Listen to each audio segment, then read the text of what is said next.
On today's show, how the LA Clippers were able to hold on for the down-to-the-wire victory against the Phoenix Suns, going up 1-0 in their best-of-7 series, including some late-game heroics from none other than Russell Westbrook, who may have had the greatest 3-19 game of all time. Kawhi Leonard dropping 38 points, leading the way, but it was the bench for the Clippers that was the difference maker in this game. It's all coming up right here at Locked On NBA.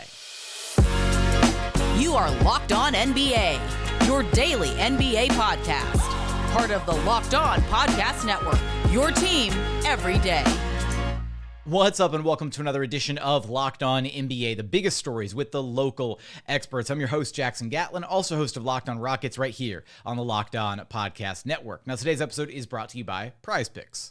Next game, how about Joel Embiid to score more than 26.5 points? What about LeBron James to have more than 7.5 rebounds? How about Kevin Durant to have less than 6.5 assists? Or what about Steph Curry to have more than 3.5 three-pointers made? So what is Prize Picks? It's daily fantasy sports, but how does it work? Basically, you pick 2 to 6 players, and if they score more or less than their Prize Picks projection, you can win up to 25 times back on your money on any entry that you submit. There's no competing against other players. It's just you versus the projections available. PrizePicks offers projections on any sport that you can imagine. That's NBA, MLB, NHL, PGA, NFL. They've got you covered for all the action over at PrizePicks. Entries can be made in 60 seconds or less. It's that simple. They're safe. They offer incredibly fast withdrawals, currently operational in over 30 states and Canada. So download the PrizePicks app or head over to prizepicks.com to sign up and play daily fantasy sports. First-time users can receive a 100% instant deposit match up to $100 with promo code LOCKEDON. If you deposit $100, PrizePicks will give you $100. If you deposit $50,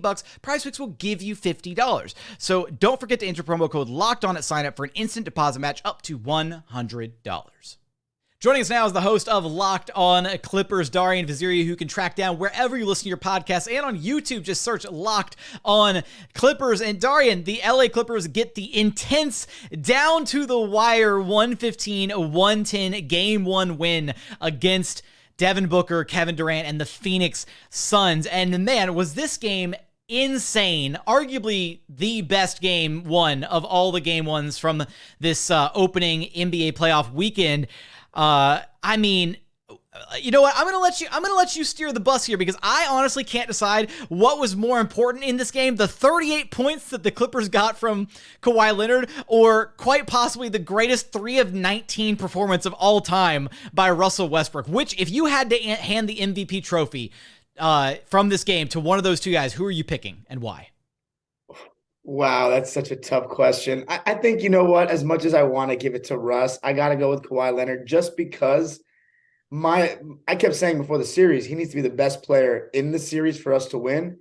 Game 1, don't think there's much of an argument. I think Kawhi Leonard was the best player on the floor. 1-0 Clippers. But yeah, I mean, I wouldn't get mad if you said Russell Westbrook. Are you kidding me? I mean, I couldn't believe what I was watching. I mean, I've seen him have good defensive games, but to go out there and take the responsibility of guarding Kevin Durant, I wonder who guarded Kevin Durant on the most possessions for the Clippers, but I would, if I had to predict or guess, I think it would be Russ. I mean, the way he was fighting over screens and not giving up on plays, poking the ball away from behind, getting blocks from behind, and then obviously his work on the offensive glass at the end of the game. And then to make 2 free throws before a big stop block and knock it off the leg of Devin Booker. I mean, it just felt like it was a perfect example for all the kids out there that want to know how you can affect the game when your shot's not falling. Look no further than number 0 in white on Sunday night. I mean, what an amazing story for him. Obviously, there's so much left to go in this series, but first game, you go out there, you're the underdog, and you defeat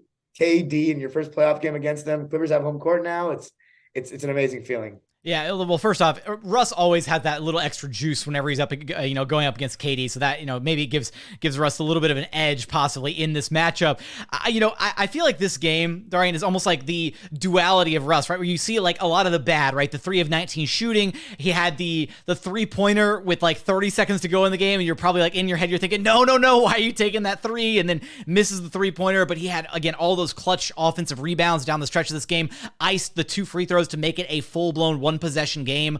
Russ helped seal this game for the Clippers at the end. And I mean, it was a really insane performance start to finish, just to see how this game kind of progressed and it coming down to the wire. And then again, being able to see the Clippers put it away the way that they did. But let's go back to Kawhi Leonard here for a minute. You talked about him being the best player on the court on his way to that 38 points. I mean, the degree of difficulty on some of these shots, the level at which he was, scoring the basketball almost effortlessly at times, despite the fact that the entire Suns defense was geared to try and slow him down, right? They were throwing 2 and sometimes 3 bodies at him the moment he put the ball on the deck and tried to drive or do anything with it. Just how impressed were you with Kawhi's kind of poise in this game?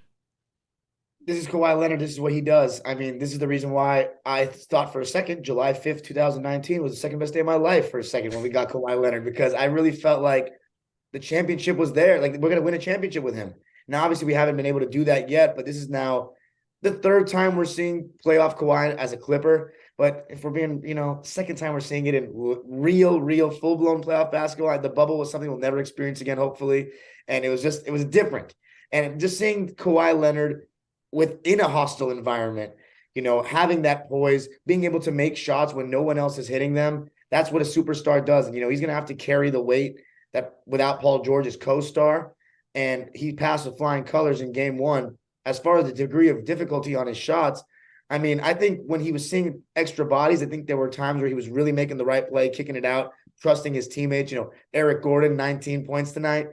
But overall, in terms of the degree of difficulty on his shots, that's what makes Kawhi Leonard so great. You can do the little load up, shading up, act like you're going to bring multiple defenders, but unless you really hard double him, if his mid-range is going, which it usually is going, then it doesn't matter. You have to really fully commit to the double, or he's still going to get that shot off over the top of your primary defender, and that's what he did tonight or on Sunday. What did you kind of identify, or what did you see that was working so well early on for this Clippers team to get out to that big lead, 30 to 18 start in the first quarter? I've been saying it over and over, and I've said it so many times when I've been here with you, Jackson, on Locked On NBA. It's which Clippers team are we getting defensively to begin the game? We've been slow starters all year, and in the first quarter, you can immediately see that was the defensive team that the Clippers were predicted to be by media, by fans across the league, trying hard, fighting over screens, and being focused, attention to detail, following their game plan. I was really shocked to see Russell Westbrook guarding Kevin Durant to start the game and Nicholas Batum on Devin Booker. I thought it would be Batum on KD and then Gordon on Booker. And we saw, Gordon guard KD a little bit, Gordon guard Booker, Kawhi guard KD more towards the end of the game. But to see so many possessions begin with Westbrook guarding KD, and for us to keep both of those guys relatively in check for the whole game, even though we don't really have a kind of Andrew Wiggins type, or I'm trying to think of other guys around the league, or like Dorian Finney-Smith was for Dallas last year, like a real true stopper, or like how Mikal Bridges was for Phoenix. We don't really have that one guy. We did it by committee, and we had guys like Eric Gordon and Russell Westbrook stepping up to the plate. Russell Westbrook's got he's like 9 inches shorter than Kevin Durant, but his strategy was to chase him from behind on those screens and try to come from behind for the block. And I think, KD, I haven't seen his stats tonight. He may have he's probably still shot efficiently, but it's all the shots that you don't take because you're worried it might get blocked, or you're worried it's too good of a contest for you to make the shot. That doesn't go in the stat sheet. And I think Russell Westbrook had a lot of moments like that guarding him. Elsewhere for this Clippers team, one of the big advantages in this game was just the bench production, right? We've talked before, Darian, about how deep this Clippers team is, and they arguably might be the deepest team in the entire NBA. A 34-10 advantage in points off the bench. Just how important was that level of production, right? The spark off the bench in this game to really, be able to pull out the dub. It was immense. Everybody says that in the playoffs, rotations shrink, and that's absolutely true. But I think, sometimes downplay how much depth matters. And I think when you have a team that is as deep as the Clippers against a team that their biggest concern, after the trade for KD was their lack of depth.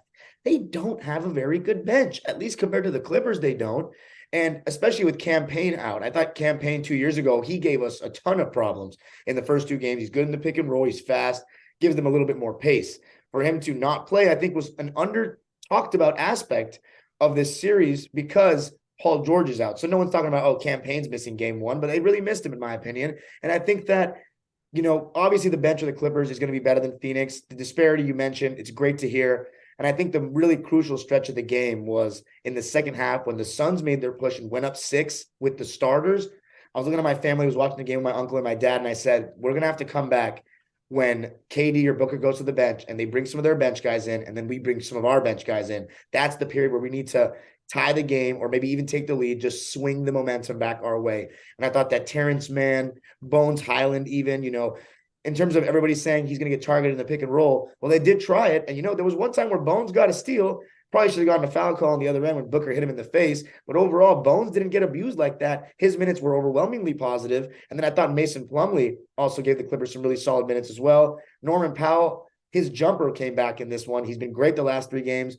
But the fact that his jumper went in, I think we're going to see some bigger games for him later in the series. What's one adjustment that you're expecting to see going into game 2 from either of these teams, either from the Clippers or from the Suns? Ooh, that's a great question. As far as the Clippers, it's hard to kind of say because I think that everything went fairly well. I think if you're the Suns, there was one moment in the game where they had 3 of their big 4 on the bench at once. I think that's a huge mistake given their lack of depth. I think they have to stagger 2 of them with 2. 2 of those guys have to be in at all times.